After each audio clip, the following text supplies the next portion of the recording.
Hello, and thank you for joining me on my hobby adventure. I'm Dan, and this is Forlorn Hobbies. Welcome to the first instalment of the Inspiration on Your Doorstep mini-series, which will follow my hobby journey throughout a specific project. Throughout this mini-series, I will share the initial sources of my inspiration and background behind the project, what game system choice, and list building, miniatures, and the process of determining the paint schemes for the force, as well as covering any specific characters, before ending with a short showcase episode. To start with, I wanted to do a project that has been on my mind for quite a while, and offer an example of one of the points that I made in my hobby burnout video about finding sources of inspiration, and that you really don't have to go too far to find something worthwhile. Living in North Nottinghamshire, I am quite spoiled for choice when it comes to places to visit to spark that initial bit of inspiration. Potential spoilers alert here, but Sherwood Forest and the tales of Robin Hood and his merry men, or Newark and its Civil War connections. Even the small Royal Lancers and Nottinghamshire Yeomanry Museum at Thoresby are a few examples locally. However, I am going to start today with a small ruined castle located just over the Yorkshire border in Conisbrough, where I often take the kids to carefully nurture their interests towards the rabbit hole that is history. You would be forgiven today for assuming that this small castle was just one of many built by minor feudal lords as a seat of local power. But in fact, this castle was built as a grand statement by a brother of the king, and later became involved between two feuding branches of the Plantagenet dynasty, whilst its ruins are cited as the inspiration for Sir Walter Scott's Ivanhoe novel, who described its round tower and flying buttresses as having a most romantic effect in the morning dawn. I'll now offer an overview of the castle's history and the families involved, before moving on to explain the relevance it has to this project and my planned lists. Despite evidence of a Roman settlement in the area between the 1st and 4th centuries AD, the name Conisbrough derives from the Anglo-Saxon Conisbrough, or the King's Borough. Whilst it remains unclear as to which king this refers to, the local church of St. Peter suggests that it could be one of the Anglican kings of Northumbria during the 7th or 8th centuries AD. The church itself is mooted as one of the 12 minsters founded by King Oswy of Northumbria to celebrate his victory over Penda, king of Mercia, in 635 AD, and it is believed that the church remains the oldest building to be used in South Yorkshire. What is certain, however, is that by the time of the reign of King Edward the Confessor, Conisbrough was located at the centre of a large estate covering most of the southeast corner of Yorkshire, and belonged to Harold Godwinson, who later took the throne in 1066, which led to the Norman conquest of England after the Battle of Hastings, where Harold lost his crown to Duke William of Normandy, who is known to history by a better name as William the Conqueror.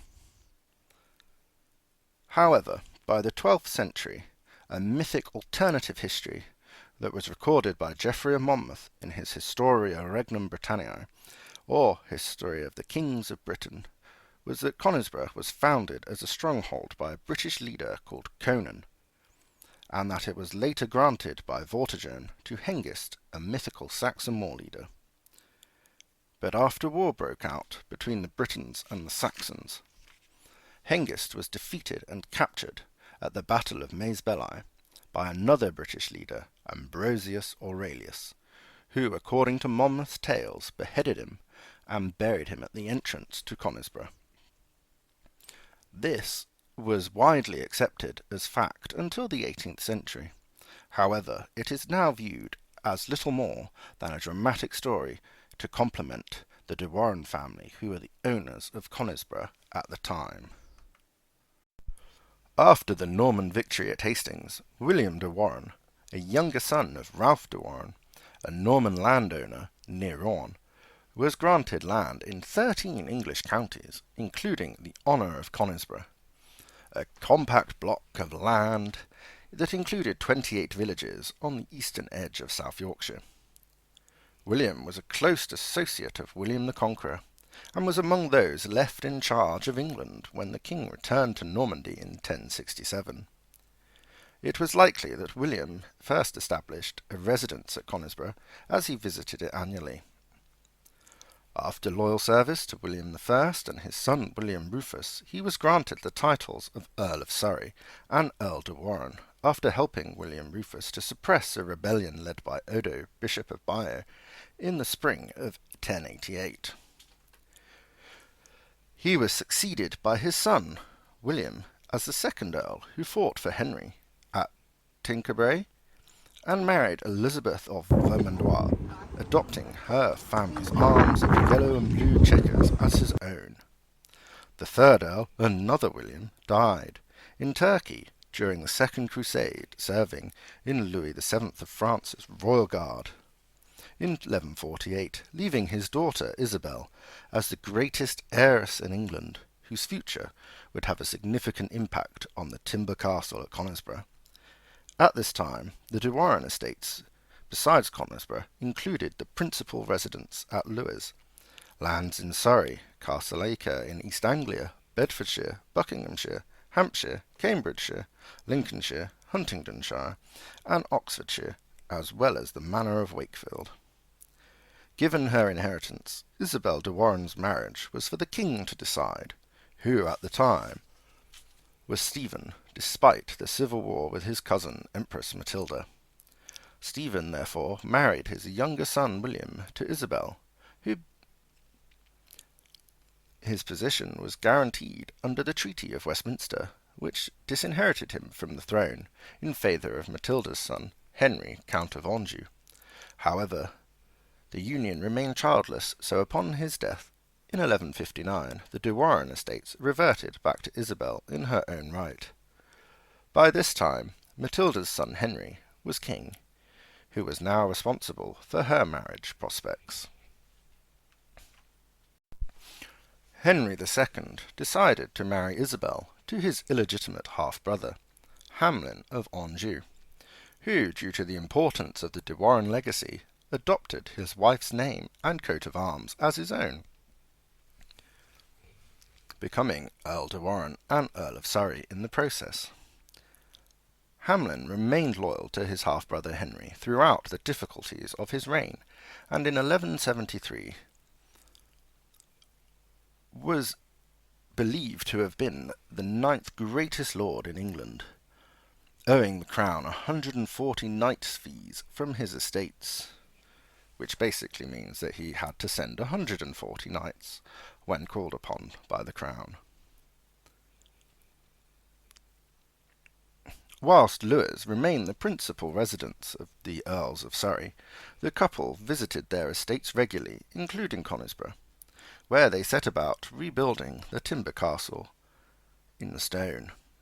The new castle was an expression of Isabel and Hamlin's wealth and status, and contrary to the square keeps that were the norm for the time in England, the main tower keep was round, to match those built by Henry II at Orford and the French kings at Provence and Châteaudun. It is notable that Hamlin was the only English baron at the time to adopt this new style of castle building. Hamlin had grown up in Anjou without prospect of money or land as an illegitimate son, but was rewarded for his unwavering loyalty to his half-brother to become one of the richest lords in England. Yet in the eyes of many he remained a foreign upstart, and Conisbrough's lack of development under the previous de Warenne Earls gave him a perfect opportunity to make his mark, and his round great tower would have certainly made a powerful statement. Hamlin remained loyal to King Richard I whilst he was away on crusade and opposed the conspiracies of Prince John. and he was later succeeded by his son, yet another William, as Earl. Through his grandfather, Geoffrey Plantagenet, Count of Anjou, William was the nephew of King Henry II and the cousins to King Richard I and John. As a royal cousin through illegitimate descent, William posed no threat to the security of the throne, and therefore was often rewarded generously, like being granted the lordships of Grantham and Stamford, as recompense by King John for the loss of his Normandy estates in 1204, or being created Lord Warden of the Cinque Ports or Warden of the Welsh Marches at various times in his life. He was one of the few barons who remained loyal to King John, and in 1212 he held custody of the northern shires on behalf of the king. However, he was listed as one of the barons who advised John to accede to Magna Carta when the king's cause looked hopeless, and was signatory to it himself. In 1217 he again stood by the young King Henry III as well. It is likely that William was responsible for the completion of the walls at Conisbrough, specifically the stone circuit wall and towers. The de Warennes continued to hold Conisbrough until 1317, where John, Earl of Surrey, lost the castle to Thomas, Earl of Lancaster, after kidnapping his wife. Lancaster had little trouble in seizing Conisbrough and discovered just 6 men defending it inside.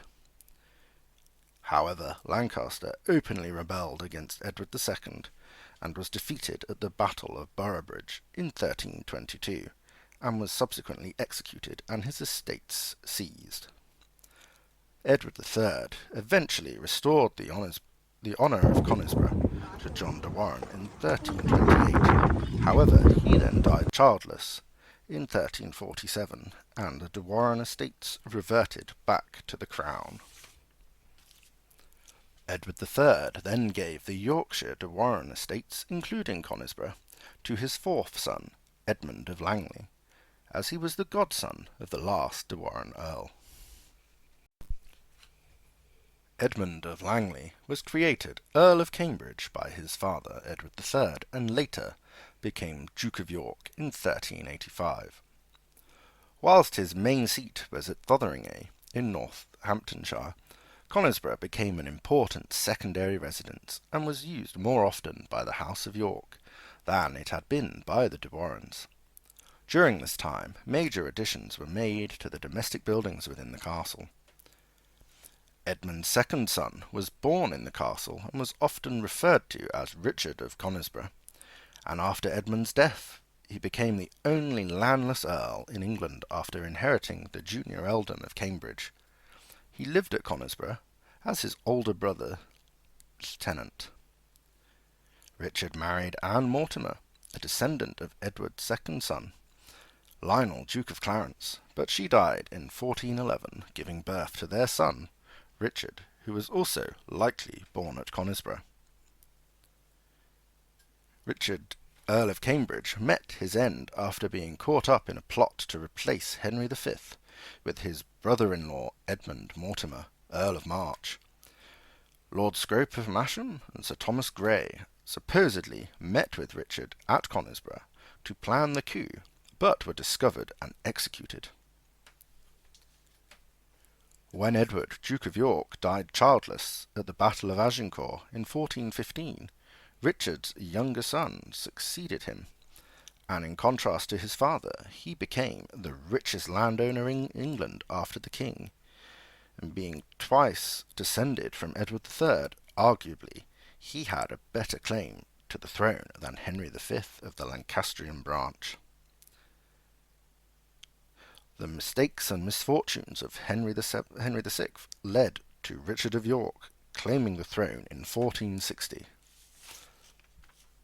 He was attainted and his land seized, but Conisbrough held out and was defended by his loyal supporter Edmund Talbot, who had mounted artillery that he had captured from Sheffield Castle on the walls to repel any invaders. Richard, however, was defeated at the Battle of Wakefield and was executed in York with his head displayed over Micklegate Bar wearing a paper crown.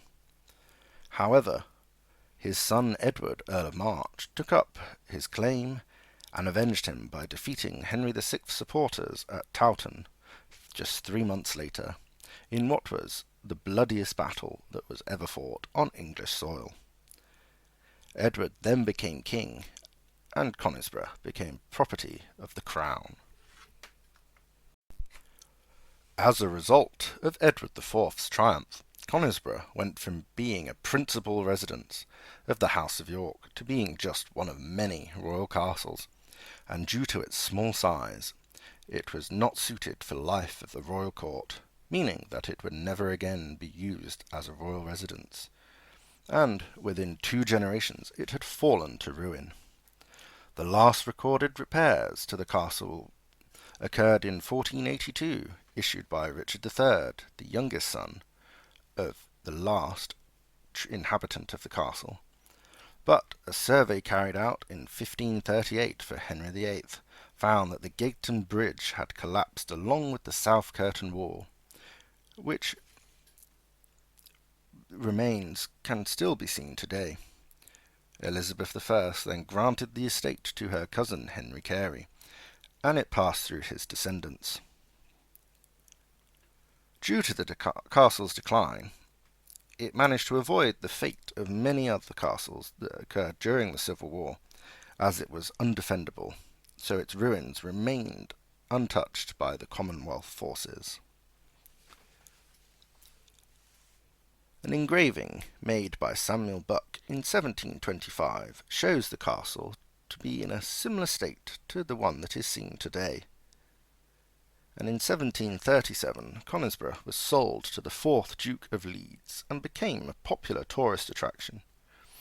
With the publication of Sir Walter Scott's novel Ivanhoe in the late 19th century, the town around it expanded drastically due to the importance of mining in the area, specifically coal, which meant that the castle became an important amenity for the town, which led to the owners repairing the remains and building a wall and better taking care of it.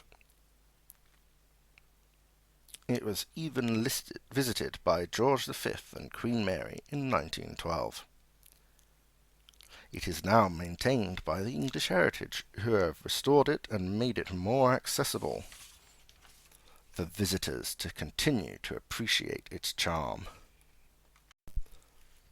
Today, Conisbrough highlights the story of Hamlin and his son William de Warenne, who was a loyal supporter of King John in the First Barons' War, even signing Magna Carta, and his son John, who was heavily involved in the Second Barons' War and Edward I's wars in Scotland.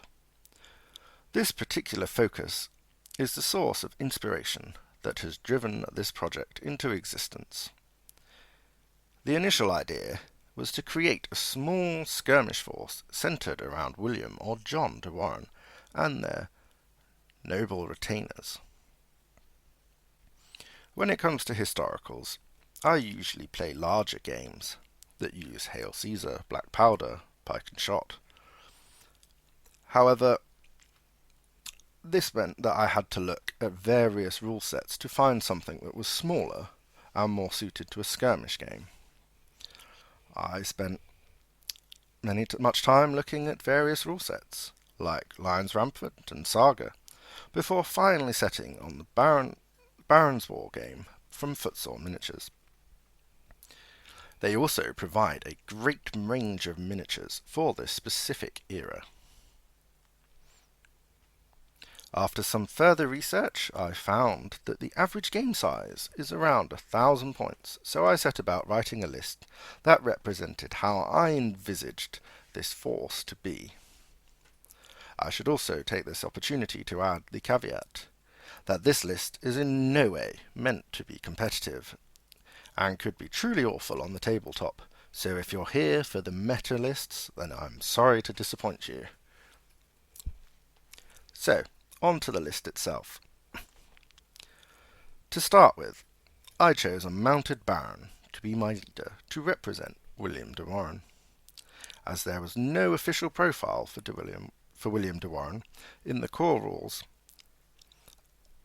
and whilst the footsore sculpt of him is absolutely fantastic, I wanted to make a few slight additions, such as adding a lance just to make it look a little bit more dynamic. So to finish it off, I then added the veteran upgrade and a large shield, as well as the Bannerman command upgrade for his retinue to create a visual focal point for the army.